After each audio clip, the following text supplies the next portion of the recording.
I love games like Secret Hitler, Sheriff of Nottingham, and Ultimate Werewolf.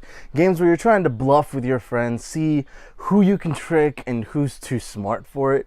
Um, I just love those kind of games whenever I go to my friends' houses and we have our game nights.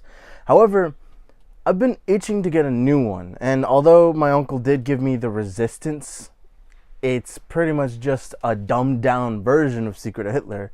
It's fun, but it really doesn't add a lot new. And that's why I decided to get Skybound Games' Guardian's Call. So let's open this up and see what's in the box. So, made by Druid City Games and Skybound Games, Guardian's Call is a bluffing game for 2 to 5 players. Opening it up gives us the rule book, which is pretty thin, telling me that the rules aren't too extensive. That's good, but also not a bad thing if they are. Okay, first of all, what? I love that. Ooh, that is just good design. Makes it easy for pickup. Are you kidding me? And that's only like something that you're not even going to use that often. You just pop them out.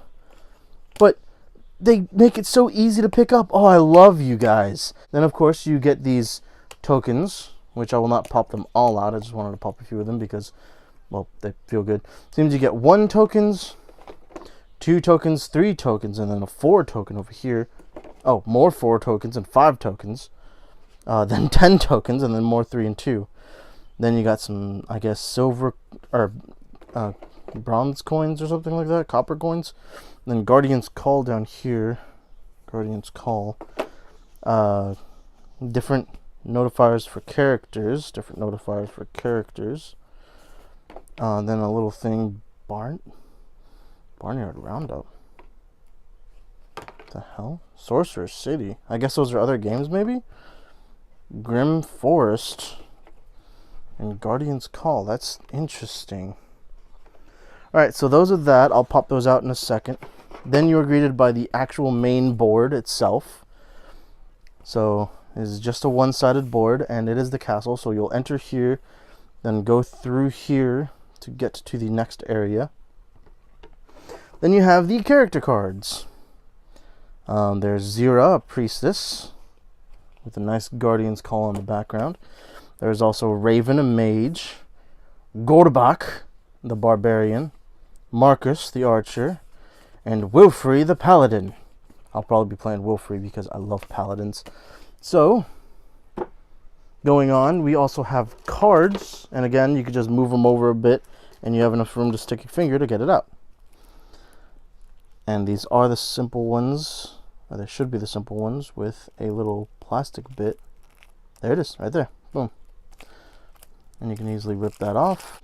And the cards spout the Guardian's Call logo, and there's also shield cards, etc. There's Mythic, Minor, Helm of Safety, a bunch of other different cards. I don't know what these are yet, at least. Oh, they're treasures. That would explain it. So you have treasure cards. Then you have quest cards. Then you have the actual Guardian's Call deck. Over here, in this other stack, we have more Guardian's Call cards. More Guardian's Call cards. And all of it is just more Guardian's Call cards. Gotcha. Right, that's how that works. So, I'll explain those in a second. Then you have the actual miniatures that go with the characters. And these miniatures aren't badly made either. That's the paladin, that's the archer, the barbarian, I'm guessing the mage, and then the priestess over here. Is it mage? Mage, yes. Then I'm guessing the tokens that go with them, so they each have the little thing that goes underneath them. It's pretty nice. Pretty nice organization. You just kind of slide them in there. Ooh, and they nicely line up with the corner. Okay, whoever made this, they just designed it so well.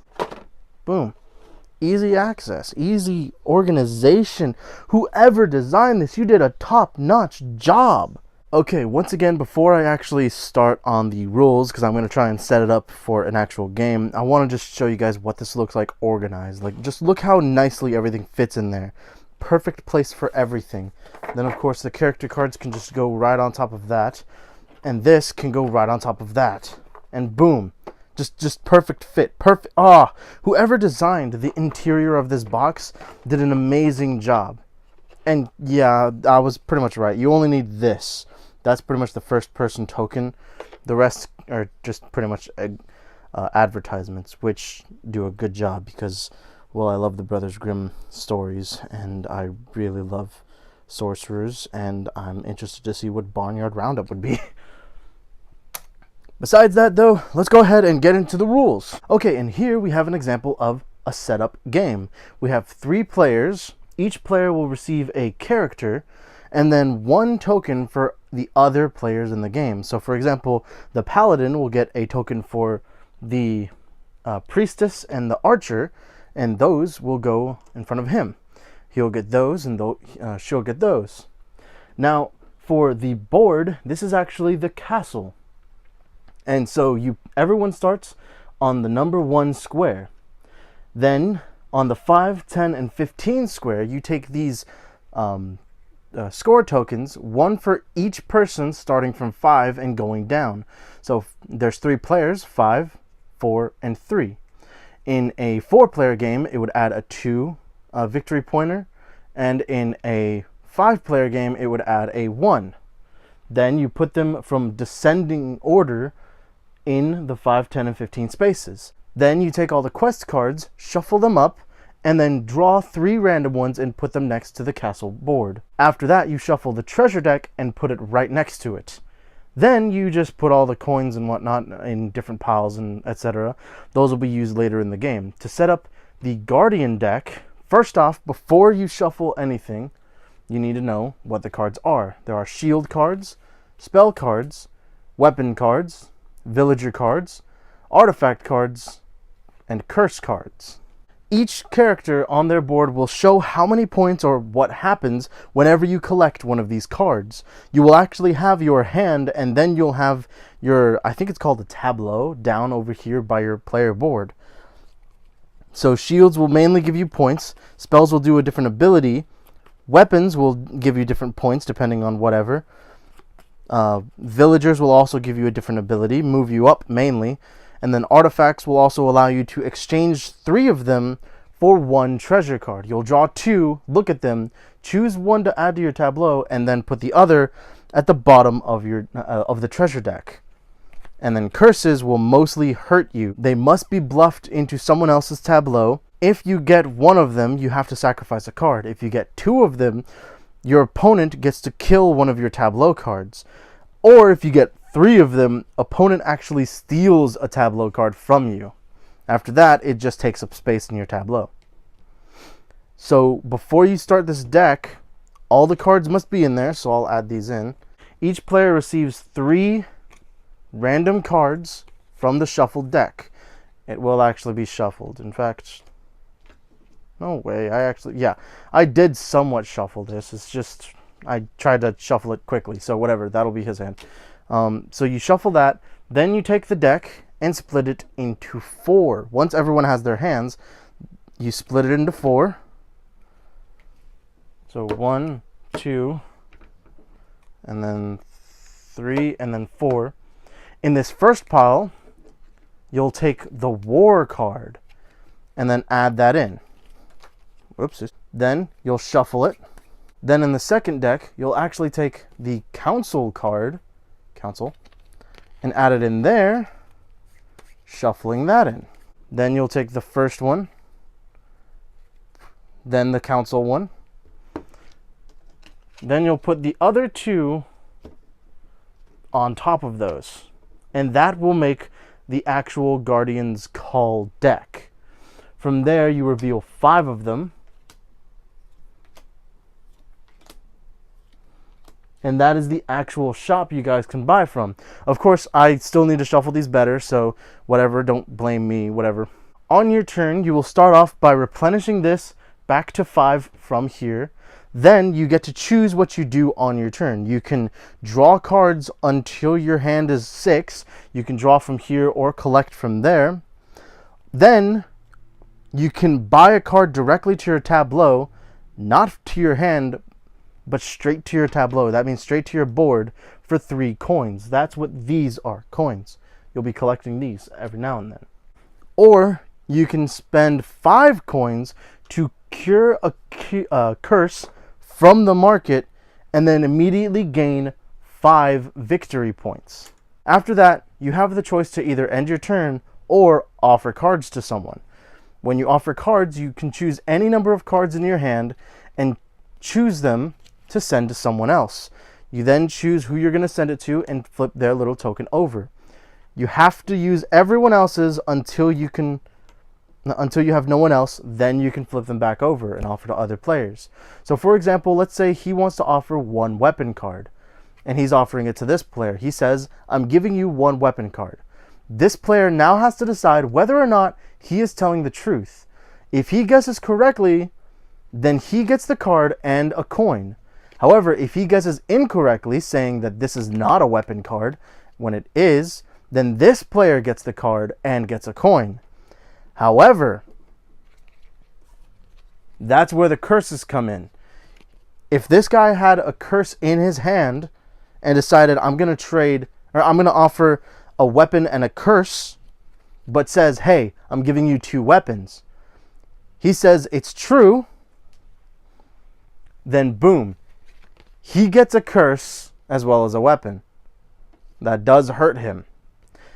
However, if he says it's false, then he gets the curse. Whenever you collect a villager card, like this one, I believe. Yes, whenever you collect a villager card to your tableau, then you move up into the castle.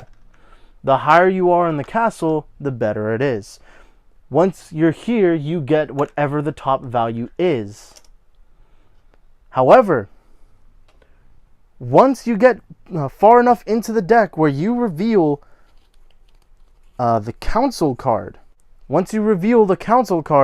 whoever is number 1 in the castle gets 10 points. Then whoever is number 2, so for example, if this guy was here, he would get 5 points as soon as the council comes out. But there's also these quest cards. They are always active. You do not gain them, they just happen. So for example, on this one, Army in Need, have 4 or fewer cards in your tableau. You'll get 5 victory points, but that only activates when the council comes out.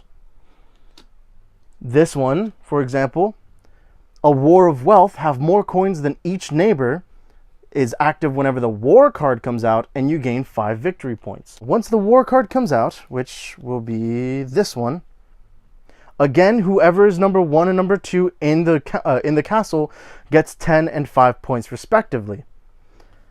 Then the game ends. You tally up your scores depending on what you have. First off, you should have already done the points for the castle and war.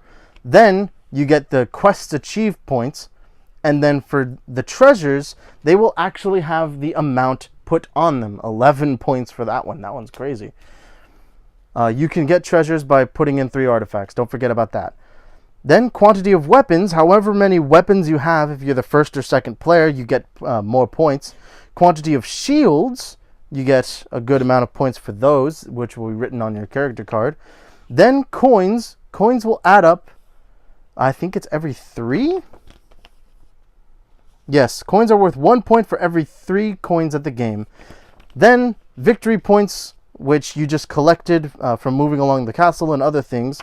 And then you total it up. Whoever has the most is the winner and declared the best guardian. And that is Guardian's Call. I hope you guys enjoyed this. I actually tried to sit down and read the rulebook so that you guys had a better understanding of how to play. So I kind of went more in depth with this video than the other ones. I do want to go back and actually make a how to play all the games that I've already gone over, as well as make better in-depth instructions and kind of rule explanations for future videos to come. So what do you guys think of Guardian's Call and other games kind of like it, where you're bluffing to your friends and trying to either help them out, make treaties, or just straight up screw them over? I really love games like this, and with my friend group, we have a lot of fun just dicking with each other. It's fun. It's something that not a lot of games have to offer. But in the end, games like Monopoly and Risk and Clue are fun, but they just don't have quite as much appeal as more modern indie board games that are coming out. Either way, whatever you think, let me know in the comments below. And if you have any suggestions for other games that I should check out or do videos on, let me know down there too. Also, me and my friends have been thinking about streaming some board game playthroughs over on my Twitch channel. If you're interested in that, go ahead and check out the link down in the description below. And if you like this series, leave a like or leave a comment letting me know how I'm doing or what changes I should do. But with all that said and done, I'll see you guys in the next one. Jay Hikari, logging out.